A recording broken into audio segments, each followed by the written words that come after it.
Holly Hot Watch first, I think. Good evening and welcome to Fleece TV. How are you today? What another lovely sunny day. I was out earlier doing my bicycle paper round. It was very fine indeed, very fine.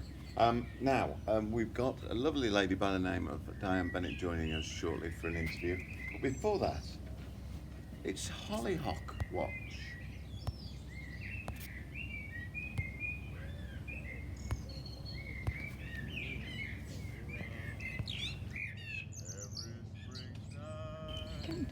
Yes, absolutely lovely. Coming out, bursting now, bursting out of, yes, out of sheer jubilation at it being June.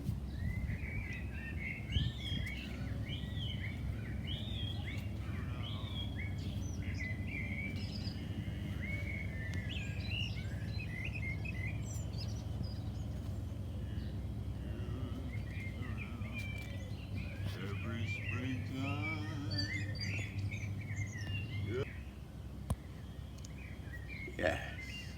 Now, what I didn't do at the start there was apologise for last night's gremlin incident, where we lost the latter half of the show altogether, including the last bit of the interview there with Paul Halsey. So apologies to Paul for losing that. We don't know what happens with these little gremlins round here, and they're feeling a bit feisty and mess the job up a bit. But never mind, that's how it goes. It was, of course, at Open Gardens on Sunday here in Brepton, and here's our contribution. So here we have the letter-spotted tash planting. Finally, we've managed to get our bums into gear and sort our lovely raised bed up here at the Fleece Inn, and something to celebrate, we feel, at least on a very personal level here on Brepton's Open Garden Day. This is perhaps our only real contribution. Who knows? Am I back on? That's good. I'm looking to see whether any of you are with us at the moment, because we're just a little concerned about the old Technic stuff. But as you know, I'm an absolute ace with Facebook, not. And so, who knows really what's occurring? Yeah. So, sure, Tash will feed me back with any info in due course. So much going on. What we're going to do now is we're going to just have a little chat about these little two lovely dolls here.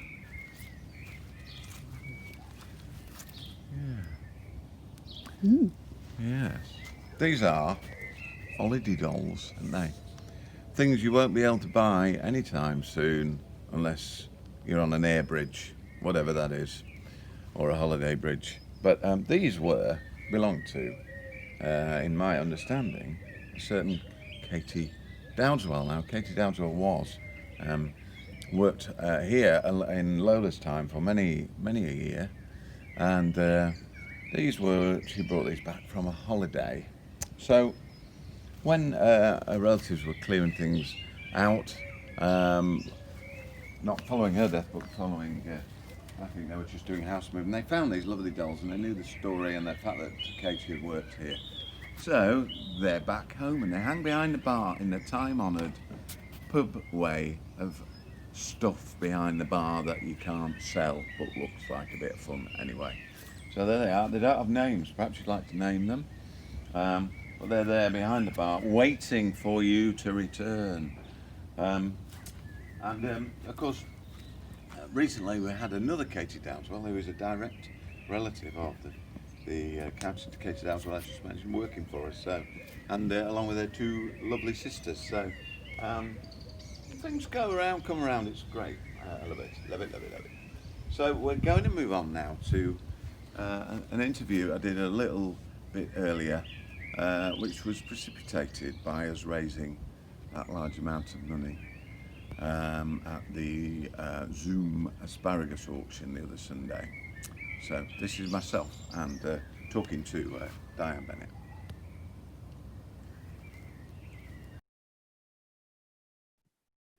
Hello, and I'm joined today by Diane Bennett from Caring Hands in Evesham. Hi, Diane. Thanks for joining us. Hi, Joel. Yeah, no problem. Thank you. Could you tell us a little bit about what Caring Hands does generally and what your role is particularly within it? Okay, well, my job title is actually community worker, but that covers a whole range of things. What Caring Hands does, it initially started out as just a food bank, and we weren't even called a food bank then because food banks weren't sort of common in the community. So we've been going since 2003, so it's 17 years now. So, and what we do now is we've got 5 banks of resources. So we have a food bank, a household bank, which provides toiletries, cleaning material, laundry packs and toilet rolls. We also have a baby bank, which provides nappies and wipes, baby milk and baby toiletries.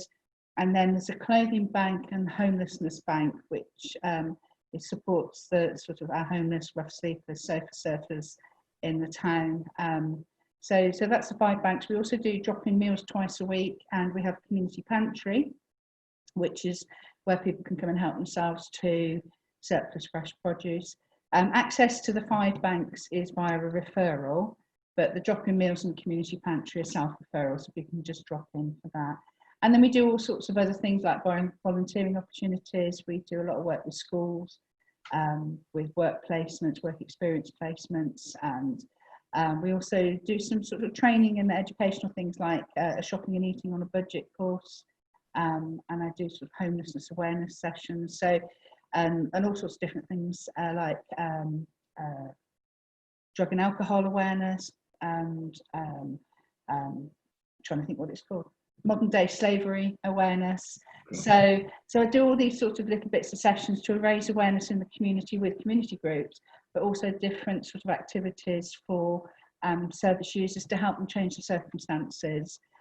Because giving people a food parcel helps them through that difficult an emergency and crisis phase, but it doesn't change the situation, doesn't change the circumstances they're in. So we network with a lot of agencies. We've got over 100 agencies in town who we work with, who refer people to us. So networking means that people are getting support and help to sort out what's going on, what their issues are, what the problems are.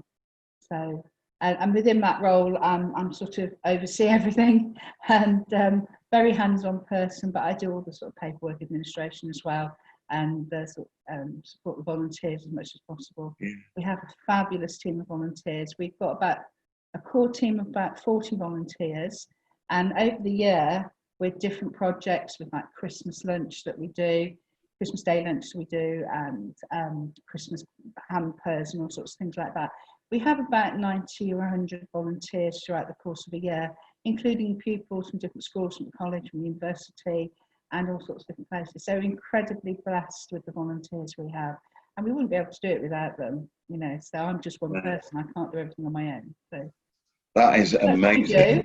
Yeah, that is amazing. That's so many different things that you involved with. But you're basically organically, it's sort of, as it meets the need. We can see what the need is out there, what needs to happen. So it's grown quite organically, really. There was never a plan right at the beginning to say this is where we're going to end up. I'd run a mile, I think, if I had. And you're based in the centre of Evesham, aren't you? Yeah, in the Vale of Evesham Christian Centre, which is right next to Waitrose. Yeah. So. Can you just tell me a little bit about? Obviously, things have been very different during the lockdown period. How's that been for you? Well, it's been really interesting. We've had to adapt the way we work quite substantially. We had to close the drop-in diner and the community pantry because obviously cafes and things weren't allowed to open. And we did initially start doing like a takeaway meal, but then the instructions came about people having to stay at home. So we didn't want to be encouraging people to come out and come to us if they didn't need to. So we've closed those down at the moment, but the food bank and the other banks are still operating. We've had to adapt our referral system because it's normally there's a proper referral form that people have to bring with them. So we're working on telephone referral and email referral. So we've had to adapt that bit. One of the big changes was the amount of volunteers that were available to us initially, because it suddenly became apparent that a good chunk of our volunteers were over 70. Were in the categories of needing to be shielded or self-isolating, or had children, or had family members who were shielding or self-isolating, so weren't able to come and volunteer. But we have had lots of offers of help, which has been amazing. But we've got a small team of volunteers that's still been working all the way through. And actually that works quite well because it helps with social distancing. So there aren't too many people working at the same time. And it's the same group of little people. So we're in our own little bubble, as it were, keeping everybody safe. And then whereas people used to come into the building to collect food parcels, they're not allowed into the building currently. So we sort of take things out to them.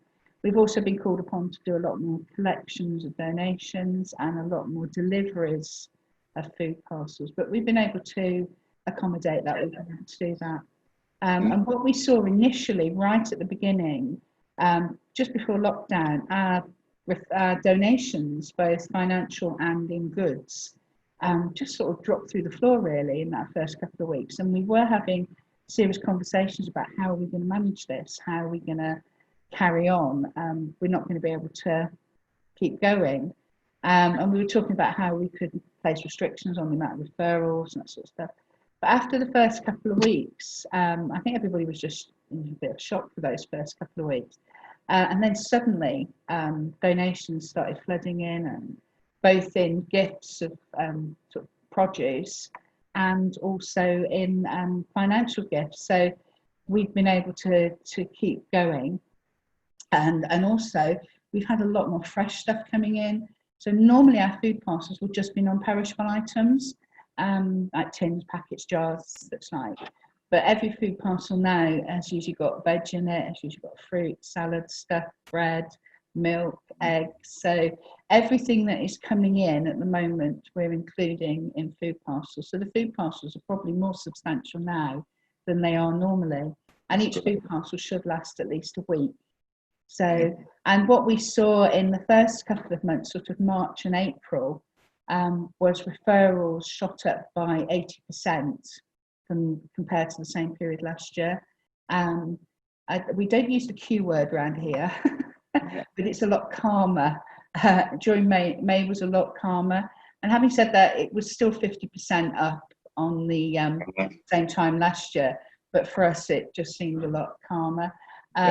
It is, I think we're at a pivotal point here where it'll either calm down or it will shoot back off again, being really busy. It depends on how, whether people have got jobs to go back to when things are lifted, when the furlough scheme's finished. So but we're in a good position to be able to cope because of all the support we've been receiving. So it's just phenomenal. We've been completely overwhelmed by the support we've received, and it's amazing. And we're privileged to be able to have been able to make a donation to yourselves following the asparagus auction, where we managed to raise 800 quid, and then the asparagus auction the other week, and then we've added a couple of hundred from our fund that we've been raising here at the Fleece from our takeaway business. So one of the reasons for our call today was to sort of hand over some kind of virtual check to you. There's such a thing. It's absolutely amazing. Thank you so much to everybody, and thank you to yourself, Nigel, for organising that. But it's just amazing.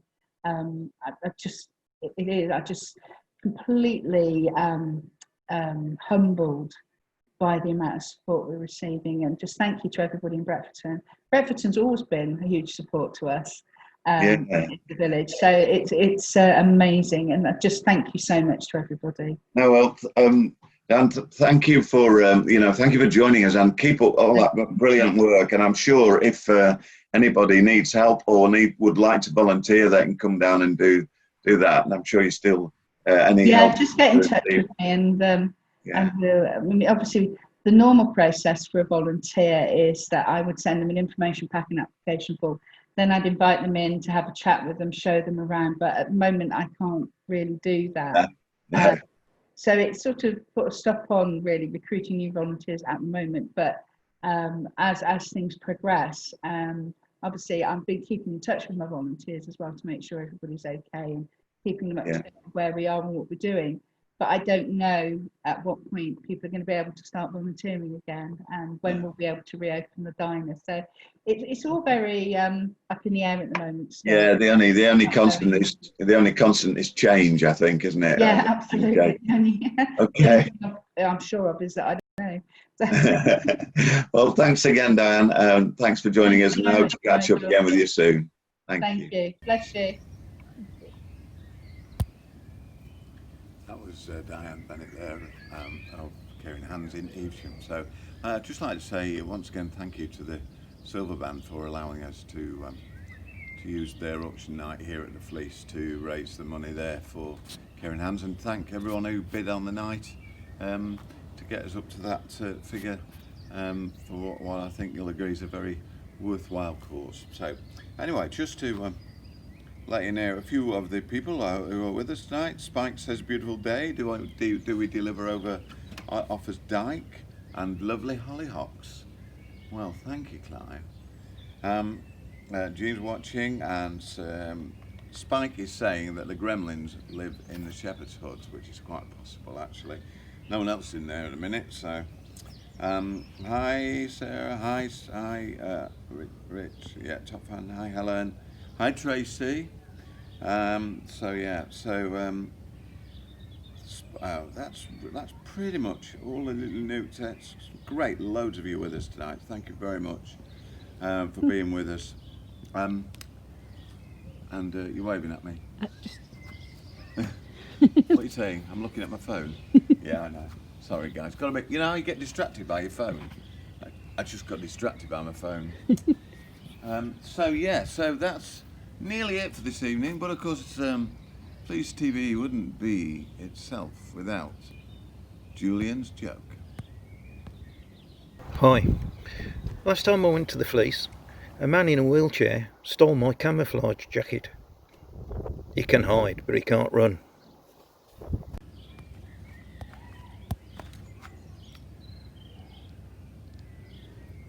And thanks, Jules. We're hoping for a new crop of jokes from Jules, who was watching earlier, or is still watching. Hi, Jules. Looking forward to your jokes. So anyway, I was going to sing this, or attempt to sing this last night, because the gremlins nobbled it. But anyway, we'll have a go. Just 4 lines with apologies to Mr. Bing Crosby. June comes around every year. June comes around every springtime. Just when your poor old heart can't go on, it seems. June brings a basket full of dreams. Good night from Fleece TV.